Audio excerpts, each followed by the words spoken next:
Hello and welcome back to Huddle Up, the show that talks all things football. We are just a week away from the NFL draft, and the anticipation is leading to tons of speculation, and that's what we're going to do here today with the mock draft episode. I'm Thomas Pocrnic, as always, joined by Luca Celebre. Luca, how's it going? It's going great. As you said, a mock draft special today. There are going to be a lot of things that change between now and the actual draft as far as information that comes out. It's still, even though it's a week away, kind of early in this process to be making a kind of final mock draft, but that's how we're rolling with this here, and we're excited about it.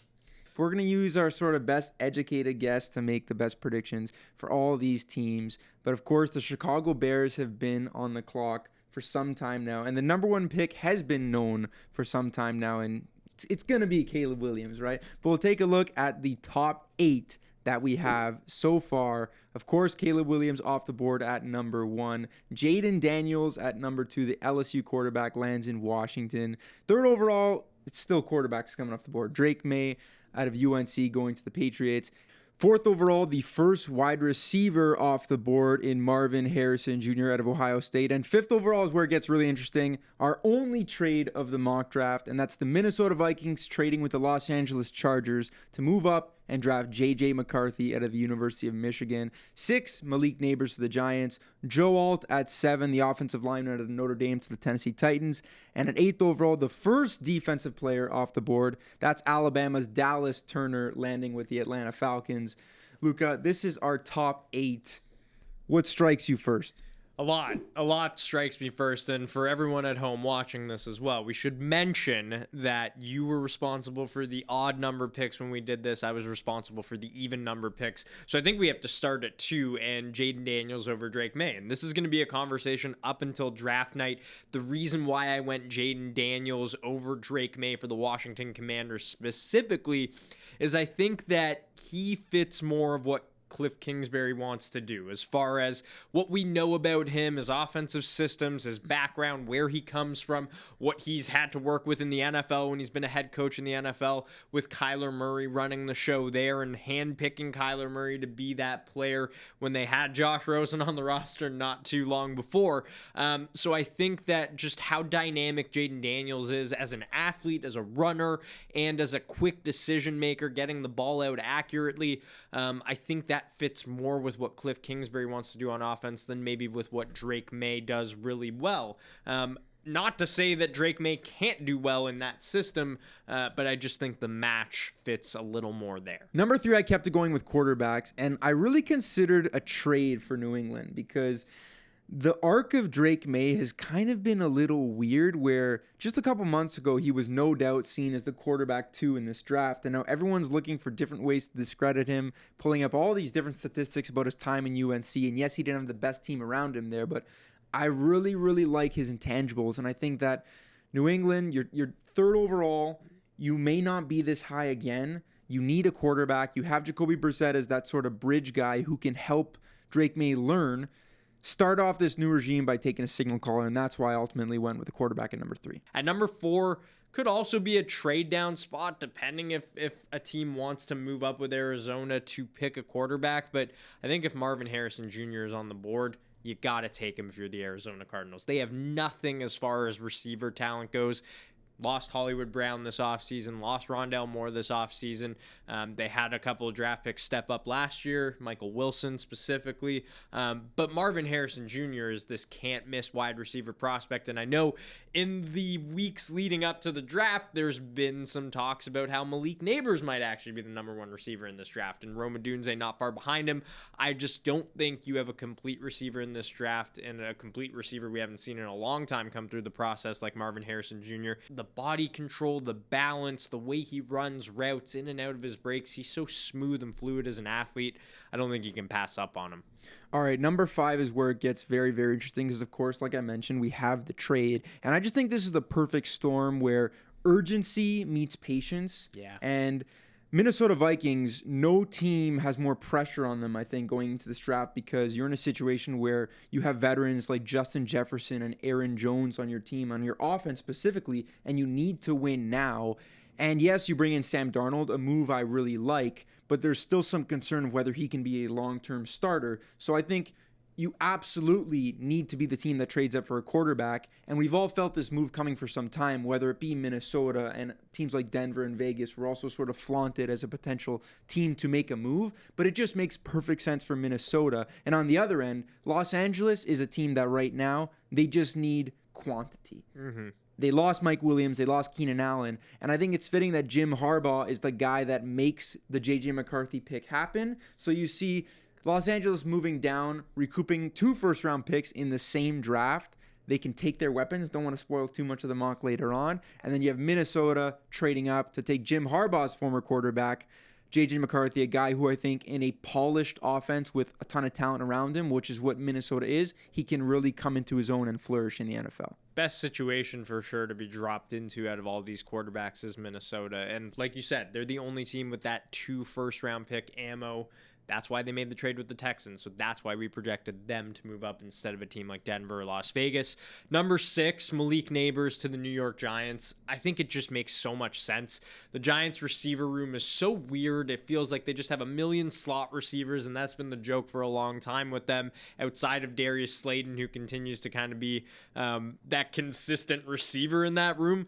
But Malik Neighbors is the guy that is going to not only take the top off of a defense, but every time he touches the ball, he can go the distance. And I feel like it's going to remind Giants fans a lot of Odell Beckham Jr. in the sense that in his first few years in New York, whenever he touched the football, it was a spectacle. He could take it the distance. He could make some crazy catches.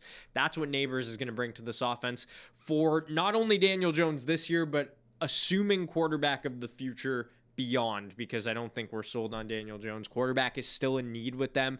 I just don't think at this spot it's worth taking like a Michael Penix Jr. or a Bo Nix. Yeah, a bit of a weird spot with the New York Giants. Just 12 months ago, they signed Daniel Jones to a long-term contract extension and kind of commit to him as their franchise quarterback. Crazy how fast things change in the NFL. But number 7, Tennessee Titans. I think the Titans are actually one of the more underrated teams going into next season, and seeing them bolster their offensive line, continue to build that offense around Will Levis, a guy who I think flashed at times in his short rookie season. I really like this move. You get Joe Alt, the number 1 tackle. Notre Dame is just a talent factory in the offensive line, so to grab a guy like him at 7, I think is really good value. Callahan father-son duo known for their offensive minds and specifically their development of offensive linemen. So like the pick. To round it out, finally a defensive player for the Atlanta Falcons, Dallas Turner out of Alabama, the first defensive player off the board, edge rusher.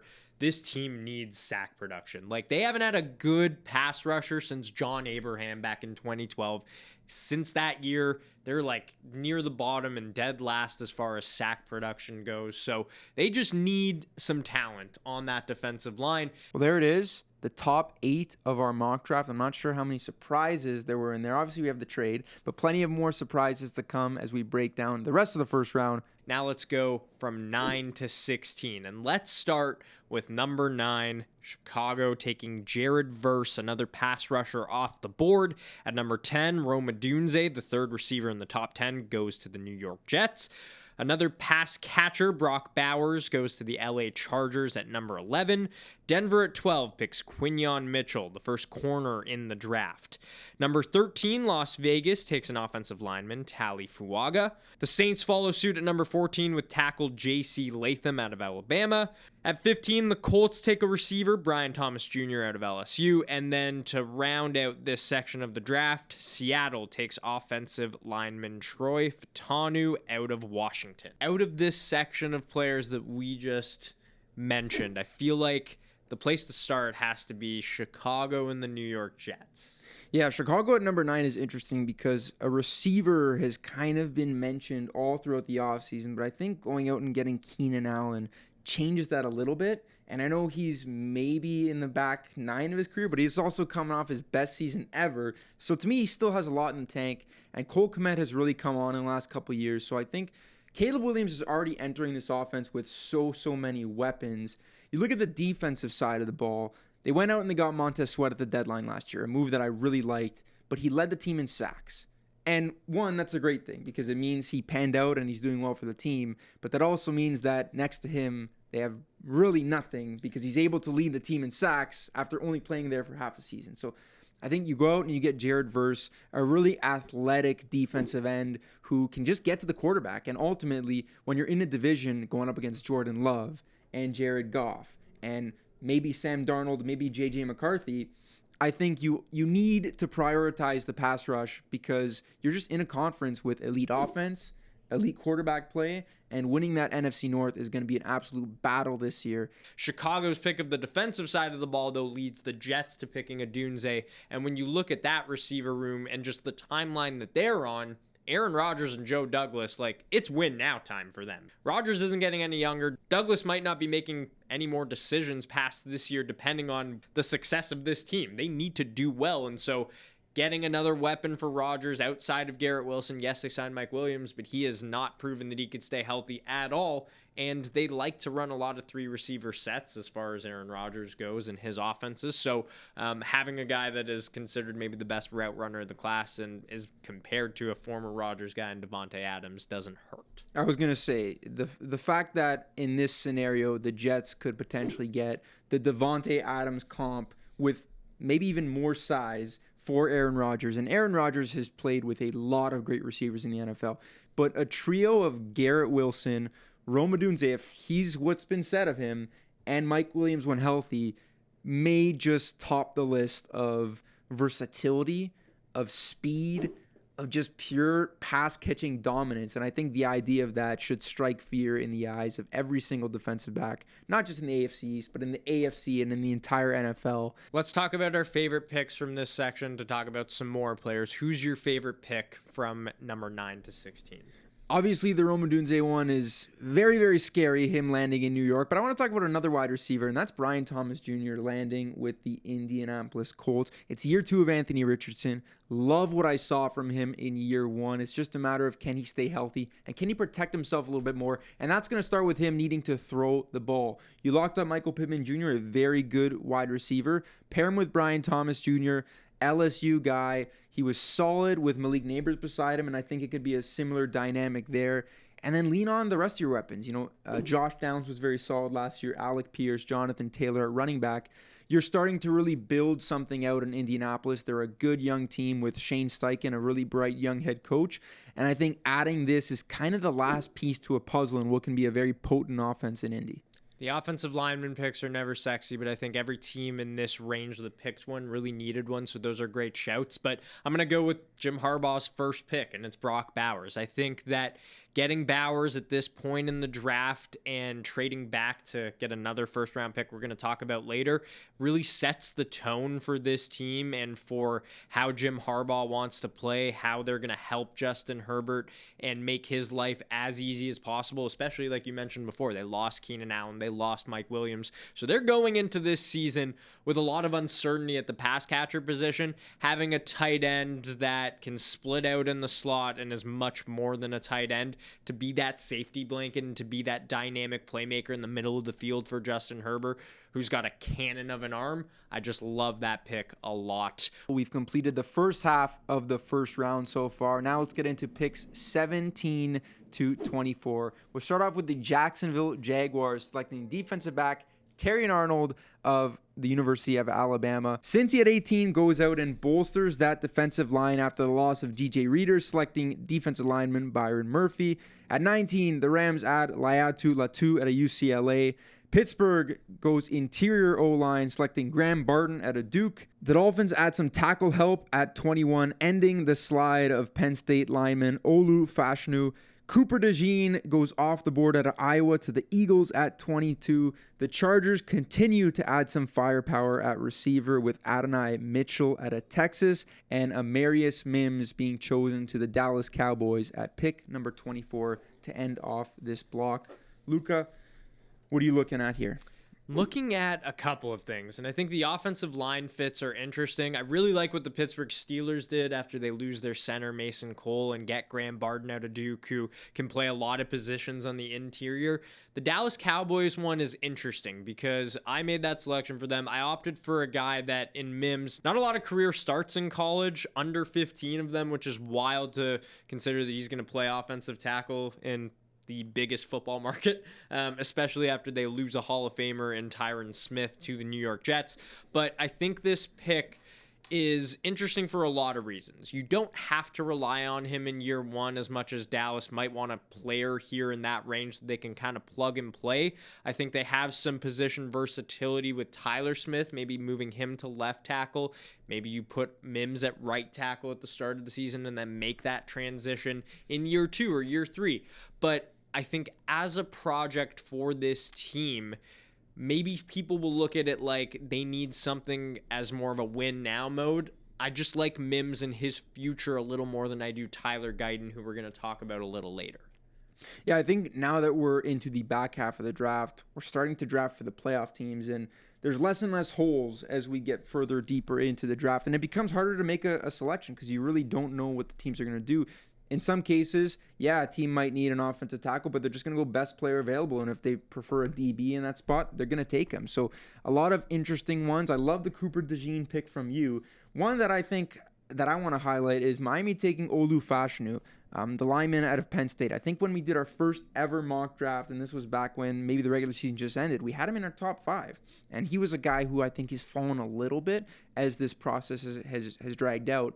The reason I had Miami not able to pass on him is that Terron Armstead kind of flirted with retirement this offseason and announced he's going to be back for just one season. So I think they get ahead of it, go out and find his replacement before he retires. Maybe he doesn't play much. Maybe they just use him as a rotational piece. And hey, injuries also always happen to offensive linemen, particularly with Terron Armstead. Hasn't played a full season in years. So that's one of the picks that I really like. It's for now and it's for the future in that sense as an insurance policy for this year, but a very key piece to that Miami offense, and a little bit of the same with Mims and Dallas. As far as favorite picks go in this range, who do you have an eye on as one that you just love that fit? I think Adonai Mitchell in general for the Los Angeles Chargers, the fact that they traded down from pick 5 and now they're going to exit this first round recouping Brock Bowers, the number 1 tight end prospect, and then Adonai Mitchell, who's just this freak athlete. He's got the size. He ran a killer 40 at the combine, and I just think he can be a really, really unique piece. I feel like he's kind of like Mike Williams, but not as one-dimensional, and I think Justin Herbert can get along with him very, very well in that offense. I like him a lot more than Xavier Worthy, who we may talk about later as far as the Texas receivers go, so I think that's a really good one, and it really rounds out that receiver room and that pass-catching room. I'm going to go with Cooper DeJean for Philly for my favorite pick and fit. He's a guy that has position versatility as far as can play corner, can play safety. I know Darius Slay is still there. James Bradbury's still there in Philly. But as we saw last year, the number 1 need for this team, especially down the stretch, it just felt like every game they were leaking big plays. When Slay's time is up, when Bradbury's time is up, Cooper DeJean is not only going to impact this team this year because he can play a multitude of positions, but he is going to be their star corner of the future. And I think when you're looking at Terry and Arnold going to Jacksonville, I think DeJean just fits more what Philly wants to do because he can play safety, whereas Jacksonville, they may not view him as that number 1 corner, and some teams are going to have to decide between whether they want to play him at safety, whether they want to play him at corner, so that's why I think we went with Terry and Arnold, more of a fit for Jacksonville at the corner position as opposed to the versatility that DeJean gives the Philadelphia Eagles on the back end. Let's finish off the first round of our mock draft special, and let's start at pick number 25. Tyler Guyton, offensive lineman, going to the Green Bay Packers. At 26, the Bucs get some pass rush help with Chop Robinson out of Penn State. Arizona at 27 selects Jerzon Newton, a defensive lineman. Buffalo at 28, everyone's waiting for it. It's a receiver. It's Xavier Worthy out of the University of Texas. Detroit at 29 takes another Alabama corner, Kool-Aid McKinstry. Another corner goes at 30 to Baltimore, Nate Wiggins out of Clemson. 31, San Fran bolsters the offensive line with Jackson Powers Johnson. And to close out the first round, another receiver. It's Ladd McConkey out of Georgia, going to the Kansas City Chiefs, Super Bowl champs. As far as favorite picks go from this section, do you have an eye or two on a couple of guys? I'm going to go with Chop Robinson out of Penn State, and I think he is quite raw, but bringing him into a Tampa Bay Buccaneers team, and I think they're building something with their young defense. They went out and they took Kalijah Kancey last year, a guy out of Pittsburgh who I still really like to have a good NFL career. But you lose Shaq Barrett. I think they've kind of lost their identity a little bit since they won the Super Bowl. So to go out and get a pass rusher, it's a premium position. I think taking him in this situation, there's a clear drop off between him and the next pass rusher available. So to get him so late in the first round, I think is big for this Bucs team. Yeah, it's not the best class for edge rushers at all. So getting one, and even if there are questions surrounding Chop Robinson, you like the potential of him and the pressure rate he had in college. I'm gonna go Ladd McConkey for my favorite pick. I'm really high on him. I like him a lot more than Xavier Worthy, who went to Buffalo. I think speed guys that run quick record-breaking 40s have never seemed to produce in the NFL. Maybe they all haven't gone to a team with Josh Allen, but I will say with Ladd McConkey, as far as his fit with the Kansas City Chiefs, yes, he's not the most overwhelming physical force, but his route running is great. He's a lot faster than people will give him credit for. Ran a 4.39 40. He primarily played a lot of outside receiver at Georgia. So I really like the position versatility, and I like the pairing of him and Hollywood Brown, the two guys that we're projecting that they're going to kind of come away with this offseason at the receiver position to round out that pass catching group. It just seems like they complement each other, and I don't think Patrick Mahomes has played with a route running kind of aficionado that Ladd McConkey is in his career so far. And I would say Kelsey's very good at it, but at the receiver position specifically, Tyreek Hill's a different beast. He's a speed demon. Ladd is just very good at making people look foolish if you're going to cover him one-on-one. Wow, great word. What was that? Aficionado? Aficionado, yeah. Very nice. That was a tough one. Very nice. All right, before we close the show, let's get bold. One bold prediction each for round one of the NFL draft. Something that we weren't really brave enough to put in the mock, but we still think there's an outside chance of potentially happening. I'll give you the floor first. I think it's 5 quarterbacks at least going in round one. I think there's too much smoke around Penix and Nix and their kind of way of sneaking into the first round, whether it be someone taking them as high as Denver and Las Vegas at 12 and 13 or a team trading back in. There's just too many people talking about that possibility that I think at least one of those two is going to go in the first round, if not very early in the second. What about you? You talked about him earlier, and you're kind of out on this guy, and that's Xavier Worthy. You're talking about him as, he's a speed guy, and that doesn't always translate. And maybe that's how a lot of the teams can view him. But it only takes one to fall in love with a player. And my bold prediction is he goes in the top 15 of the NFL draft. Because what I saw at the Combine was really something special. And I think he's more than that. I think he's very, very close to a complete receiver. And he can do a lot of different things.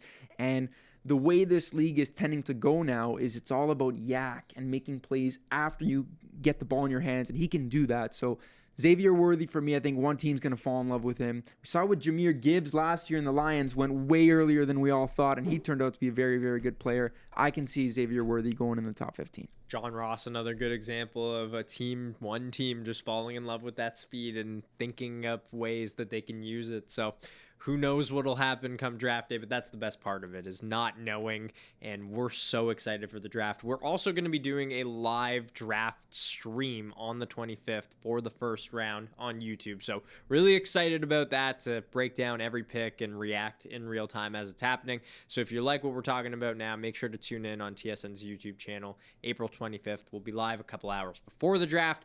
Until then, mock away. Send us your best mock draft predictions and enjoy this silly season of the NFL. Thank you for joining us.